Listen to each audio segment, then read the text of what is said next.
are you? I'm great, thank you. How are you? I'm doing great. Well, hi everyone. This is Liz Nicholls from Liz Nicholls, A Woman in Motion, and I'm over the top ecstatic to have a conversation today with Trevor Gordon from the Canadian Epilepsy Alliance. And to kick this right off, I'm going to have Trevor introduce himself, and I would love him to share um, about Canadian Epilepsy Alliance because they are just the best organization. So over to you, Trevor. Yeah, thank you for this opportunity, Liz. Basically, I do the communications with the Canadian Epilepsy Alliance. It's the umbrella of 25 epilepsy organizations across Canada. So if you have epilepsy and you live in Canada, go to canadianepilepsy.org, canadianepilepsyalliance.org, and click on locate your agency, and you'll find there's an epilepsy organization, most likely in your part of Canada.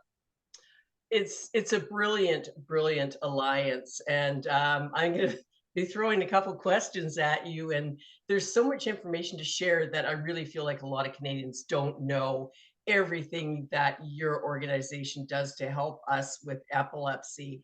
And so maybe if you could explain the difference, like there's a couple different organizations or things out there. So if you could sort of explain what Canadian epilepsy does and how it plays out in the epilepsy world in Canada. Well, to be clear, our organization is the only organization that is connected to the 25 epilepsy organizations across Canada. So, and we're proud to be members of CLAY, which is the Canadian League Against Epilepsy. And we're also we have voting rights. We're a member of the IBE, which is the International Bureau of Epilepsy. And then we're also members of the Medicines Coalition. You can see all this information under our website, under the About section, CanadianEpilepsyAlliance.org. There's an About section. It goes into all the information, how we're connected. But it's exciting to know that we are all the 25 epilepsy organizations across Canada. We all have individual goals. We all have individual paths, but we meet month to month, and we have joint goals as well in the sense of creating epilepsy awareness across Canada. It's brilliant. It's brilliant. And there's so much that you guys do to help others and support others. It's incredible and it's amazing. So, and just to let everybody know out there, we're going to run a segment or a series of information around Canadian Epilepsy Alliance and what they do to help others because there's just so much brilliant work they're doing out there. Um, so let's see, Trevor, what would be the most important thing to you for us to share today about the Canadian Epilepsy Alliance? I mean, there's so many things, so many paths, but I mean, right now, I've been so focused on getting the public, people living with epilepsy, to share their story. So, Liz, to put a spotlight on you for a couple seconds, you were kind enough to write out your epilepsy story. And I want to turn the table a little bit for a second and interview you for a moment. I mean, how did you feel when you wrote that story? How did it feel doing that, to kind of revisit that and put it on paper and get it on our website? Well, actually it was really good for me to do that. I had done one previously, but for some reason, this one, it was getting it off my chest and being vulnerable again and learning to share that I have quite a story. And in writing it, I was just thinking, and you get quite emotional thinking, if this could just help one other person, and hopefully more than that, understand that there's a lot of people that have epilepsy. Mine is supposedly dormant right now, which is great. So I'm happy for that. But it's an interesting journey in life. Like I wrote, there's so much to it. So when you write your story, there's a whole round of emotions around yes, or maybe it'll help somebody. And so it's a really freeing experience to write and share your story. knowing the truth is out there in the public. I guess that would be how I feel. Good question, Trevor.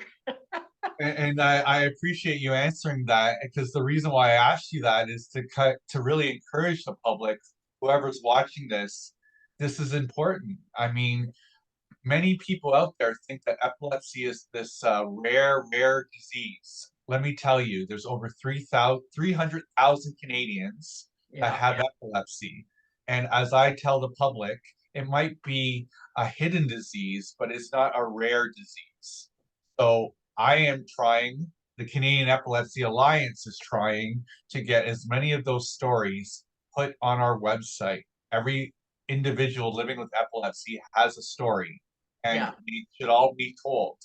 And we're wanting to get ambassadors, people that are kind enough to write those stories, get it on the website, brag and tell the world you're a person living with epilepsy and you're living your life and you have your goals, and it's yeah. not stopping who you are as an individual person. And Liz, from you've been kind enough to be an ambassador, share your, whether it be not just the fact that you're sharing your story, you're going around telling people about the website, you're explaining what the Canadian Epilepsy Alliance is to those that don't know what it is. You've been kind enough to fundraise and donate to Canadian Epilepsy Alliance, and explain the importance of fundraising for epilepsy organizations across Canada. So, Liz, I mean, you're being a good mentor, whether you know it or not, to the public in the sense of what an ambassador is, and sharing those stories. Thank you, Trevor. I'm not quite used to that, but anyway, thank you. Well, one of the things too about the Canadian Epilepsy Alliance is when I first got epilepsy, oh, many years ago, there wasn't really any resources. When I was diagnosed with it, it was just like, here, take these medications, and you've lost your license, and they didn't really explain or talk about it or offer any kind of assistance. And so you kind of walk out of the office and you go, uh, what do I do now? Right. And so you just learn to navigate, I guess, as best as you can. And then it was great to see resources like this pop up and be around, because again, there was not anything really for me in the way of assistance or guidance or what you do. And as a matter of fact, when I got it, nobody I knew had ever even heard about it. Nobody even knew what it was. So that's why I'm so passionate about the Canadian Epilepsy Alliance, because you offer so much in the way of support and resources for people out there. And that just makes my heart flutter. I'm so excited and happy about that. So I thank you and the organization. You've got a great group of people. And I'm very, very grateful and thankful. So everyone, we're going to do an ongoing series, but before we end this one, I want Trevor to explain the best way. I think you already touched on that actually, but the best way to get a hold of the Canadian Epilepsy and check out everything they're doing, because it really is a wonderful organization. I feel very blessed to be able to utilize their resources. So over to you, Trevor. CanadianEpilepsyAlliance.org. I mean, just to extend your point that you made a moment ago, it is such a good point. Like, neurologists will tell the person, hey, you have epilepsy, you've been diagnosed, we can confirm you have epilepsy. And then they send the person off into the world. Yeah. And it's no disrespect to neurologists, but they are busy people and they're running around. And you might see a neurologist, your neurologist, if you're lucky, a few times a year. You know what I mean? And you might only get 5 minutes with them. So Yeah. epilepsy organizations across Canada are offering free support, free programs, free services to people living with epilepsy. So be sure to go on our website, be sure to find the epilepsy organization in your area. They are offering free programs and services. And that's why I think it's also important to tell the public epilepsy is the third most common neurological disease. And let me tell all your viewers, epilepsy does not get government funding. Oh, Epilepsy is the third most common neurological disease, and it does not get government funding. I said it twice for a reason. People okay. are So thinking that, all these epilepsy organizations are out there. There's 25 epilepsy organizations, and we are not getting any government funding. And we're offering free programs and services to those living with epilepsy. Oh, I did not know that. Okay, that's a whole different topic.